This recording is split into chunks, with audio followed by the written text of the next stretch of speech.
Hello students, class 10th की chemistry के previous lecture के अंदर गाइस हमने पीरियोडिक क्लासिफिकेशन चैप्टर को स्टार्ट कर दिया था और हमने इसमें न्यूलैंड लॉ ऑफ ऑक्टेव्स को गाइस स्टार्ट किया था।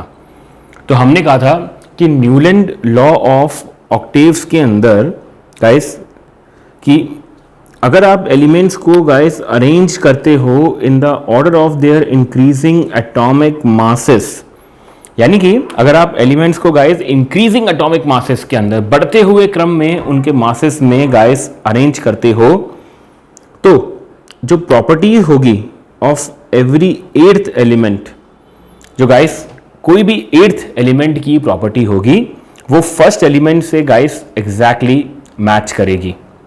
ठीक है, तो अपन ने इसको लॉ ऑफ ऑक्टेव्स इसलिए कहा था due to the similarity with the musical scale.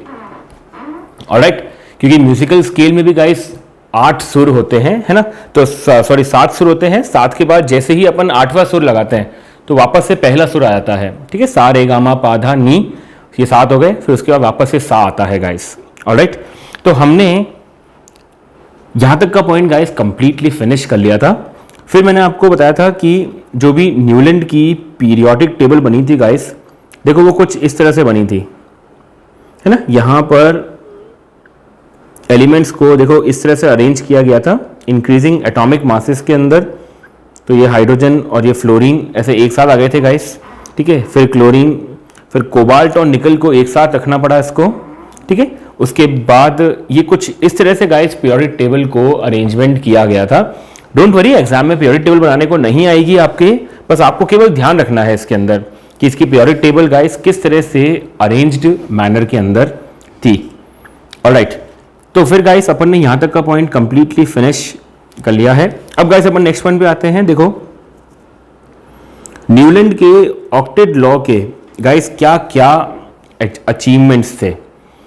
देखो गाइस, पहला अचीवमेंट क्या है, atomic weight was recognized as the basis for classification of the elements. ठीक है, न्यूलैंड ने ये कहा कि यार कोई भी एलिमेंट्स को अगर अपन क्लासिफाई करते हैं तो अपन उसके एटॉमिक वेट के आधार पर कर सकते हैं। ठीक है, इसके बाद नेक्स्ट पॉइंट है periodicity as a fundamental property of elements was recognized for the first time. Guys, periodicity क्या होती है? पीरियोडिसिटी मतलब कि अगर अपन एलिमेंट्स को इंक्रीजिंग एटॉमिक मासेस या इंक्रीजिंग नंबर में अरेंज्ड करें तो सिमिलर एलिमेंट्स की प्रॉपर्टीज जो होगी, है ना, वो एक प्रॉपर सीक्वेंस के अंदर आएगा, मतलब रिपीटेड रेगुलर इंटरवल के अंदर आएगा गाइस। इसको अपन कहते हैं पीरियोडिसिटी। ठीक है, तो इसने ये कहा था कि जो भी एलिमेंट्स को गाइस आप अरेंज्ड कर रहे हो इसके अंदर, तो periodicity as a fundamental property of element was recognized for the first time. पहली बार ऐसा हुआ कि पीरियोडिक टेबल अरेंज हुई और इसके अंदर जो एलिमेंट्स थे गाइस, है ना, वो प्रॉपर इंटरवल के बाद आ रहे थे और उन सब एलिमेंट्स की प्रॉपर्टीज सेम हो रही थी। ठीक है, तो ये इसको अपन कहते हैं गाइस पीरियोडिसिटी। ठीक है, तो आई होप ये डेफिनेशन जो है आपके नोट्स में भी लिखी हुई है, आप अपने नोट्स में से इसको प्रॉपर तरीके से गाइस एक बार देख लीजिएगा। ऑलराइट, तो ये अचीवमेंट्स हैं गाइस न्यूलैंड्स के ऑक्टेट लॉ के। ऑलराइट, ओके, अब गाइस देखो अपन नेक्स्ट पॉइंट के ऊपर आते हैं इसकी। अब गाइस देखो नेक्स्ट पॉइंट पे आते हैं अपन कि न्यूलैंड का जो लॉ ऑफ ऑक्टेव है इसमें क्या क्या कमियां पाई गई, क्यों ये लॉ ऑफ ऑक्टेव को गाइस रिजेक्ट कर दिया गया बाद में। तो देखो पहली कमी क्या है, the law of octaves was found to be applicable only up to calcium। Calcium तक गाइस ये बिल्कुल ठीक बैठ रहा था, लेकिन कैल्शियम के बाद जैसे जैसे हायर एटॉमिक मासेस आते गए तो हायर एटॉमिक मास के अंदर ये एप्लीकेबल नहीं रहा। Alright, next, position of hydrogen along with the fluorine and chlorine was not justified. अभी भी गाइस आपने देखा था प्रीवियस पेज के ऊपर कि हाइड्रोजन को अगर अपन फ्लोरीन और क्लोरीन के साथ रख रहे हैं, जस्टिफाइड नहीं है, क्योंकि अपन जानते हैं कि फ्लोरीन और क्लोरीन हमेशा इलेक्ट्रॉन को एक्सेप्ट करने के लिए उतारू रहते हैं, है ना। वो चाहते हैं कि हमेशा इलेक्ट्रॉन्स को गाइस वो एक्सेप्ट कर लें, ठीक है। बट हाइड्रोजन की टेंडेंसी नहीं होती है हर बार। हाइड्रोजन इलेक्ट्रॉन डोनेट भी कर सकता है, हाइड्रोजन इलेक्ट्रॉन गेन भी कर सकता है, ठीक है। नेक्स्ट, आफ्टर द डिस्कवरी, ये 2 पॉइंट्स अपने हो गए, ठीक है। After the discovery of noble gases it became difficult to fit them in Newland periodic table. Guys, noble gases जब डिस्कवर हुए तो न्यूलैंड की पीरियोडिक टेबल में इसको अरेंज करना बहुत ज़्यादा मुश्किल हो गया, क्योंकि क्या होता है, नोबल गैसेस तो सारी स्टेबल फॉर्म में रहती है, ठीक है। तो इसको रीअरेंज करना उसके अंदर बहुत ज़्यादा मुश्किल था। ओके, ऑलराइट, नेक्स्ट देखो, know places were left for unknown elements and so many occupied wrong position. Guys, इसके अंदर क्या हुआ, इसके अंदर कोई भी जगह छोड़ी ही नहीं गई कि मान लो आगे जाकर के अगर कोई नए एलिमेंट डिस्कवर होते हैं तो नए एलिमेंट कहाँ पर आएंगे, उसके लिए कोई स्पेस नहीं छोड़ा गया। और बहुत सारे एलिमेंट्स गाइस अपनी पोजीशन से काफ़ी गलत जगह उसको असाइंड करे गए, ठीक है। And so many occupied wrong position, ठीक है, it is so many, alright. काफ़ी एलिमेंट्स ऐसे थे जिनकी पोजीशन गाइस रॉन्ग थी इसके अंदर, alright. Okay, number 5, Newlands placed 2 elements in the same slot to fit the elements in the table, ठीक है। न्यूलैंड ने क्या करा, न्यूलैंड ने अपनी पीरियोडिक टेबल के अंदर गाइस 2 एलिमेंट्स को एक साथ अरेंज कर दिया ताकि उसकी पीरियोडिक टेबल एकदम फिट बैठ जाए, जबकि ऐसा नहीं है। कई बार ये 2 एलिमेंट्स ऐसे एक साथ आ गए जो बिल्कुल डिससिमिलर थे, जिनकी प्रॉपर्टीज बिल्कुल मैच नहीं करती है, लेकिन वो एक साथ आ गए इसके अंदर, ठीक है।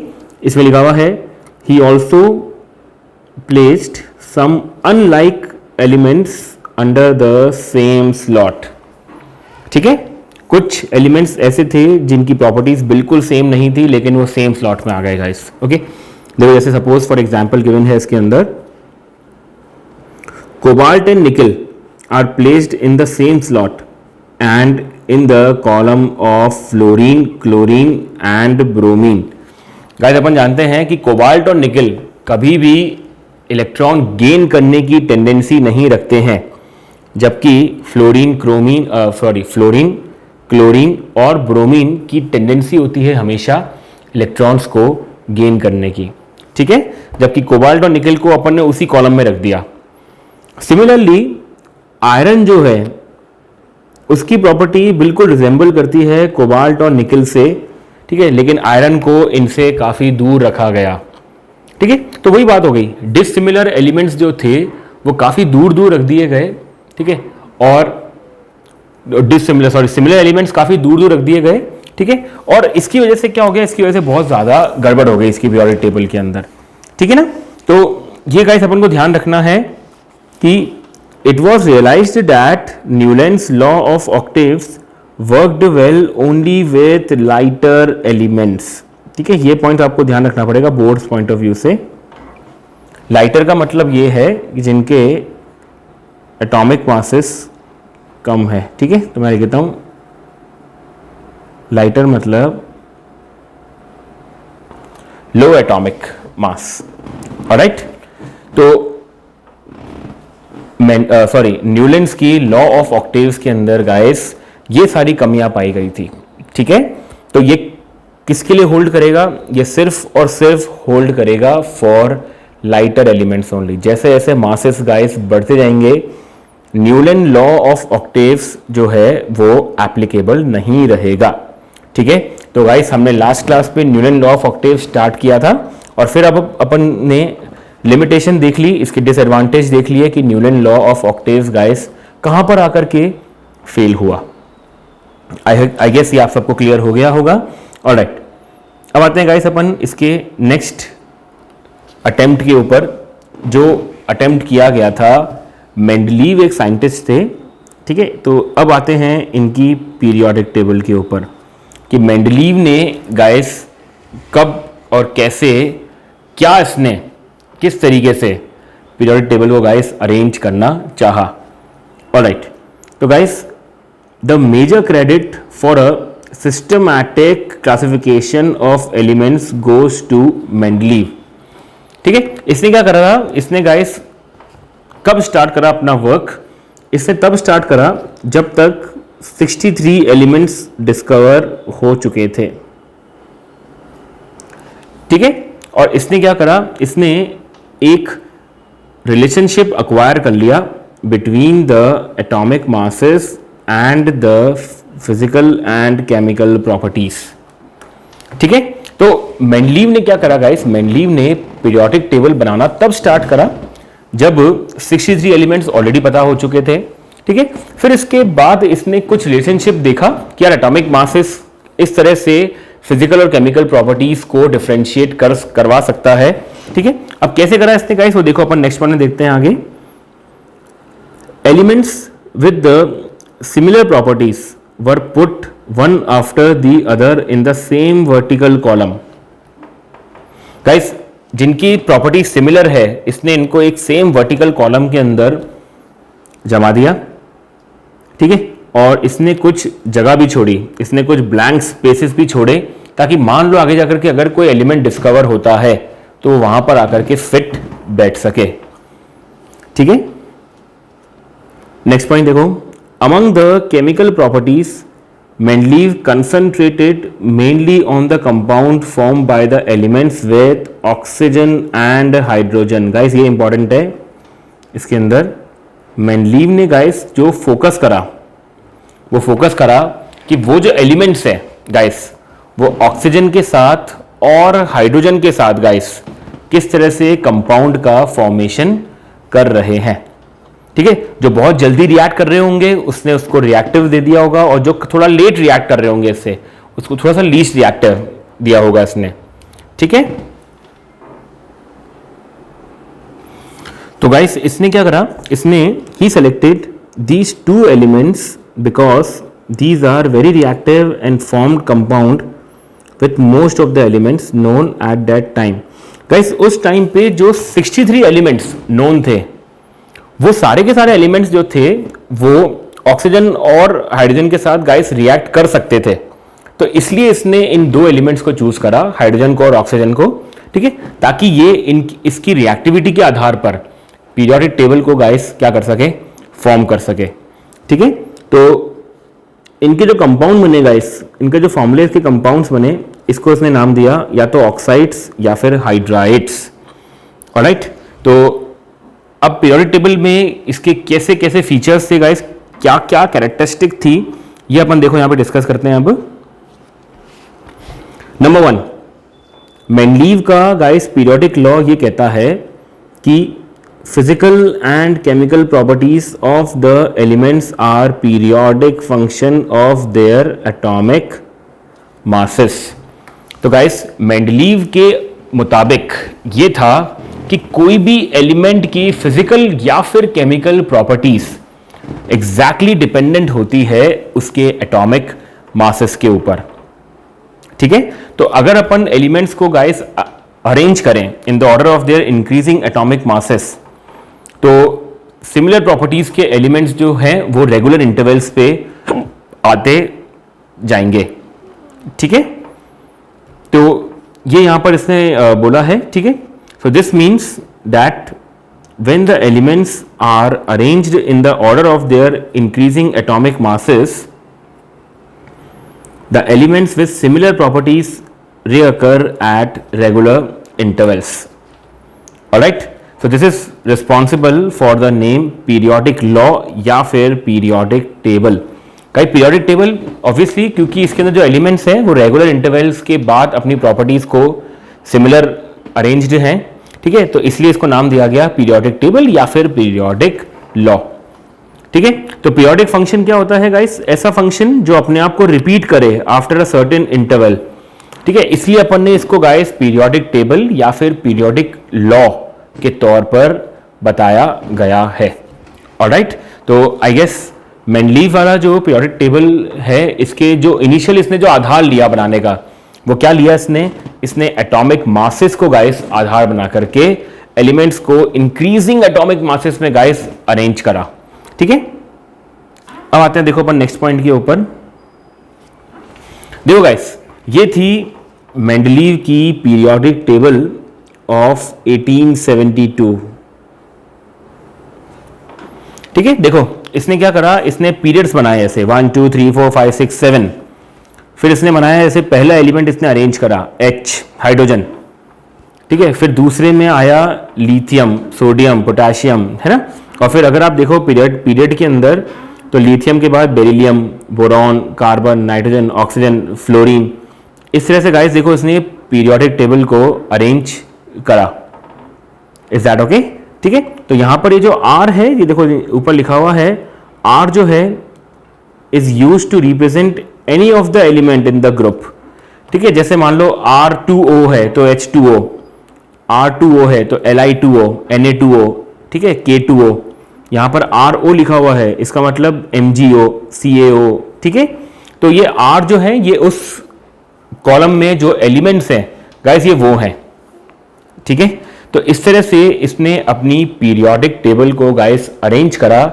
ठीक है, और आधार क्या लिया इसने कि वो जो एलिमेंट्स हैं वो ऑक्सीजन के साथ या फिर हाइड्रोजन के साथ गाइस किस तरह का कंपाउंड बना रहे हैं, ऑक्साइड और हाइड्राइड को इसने गाइस आधार लिया अपना।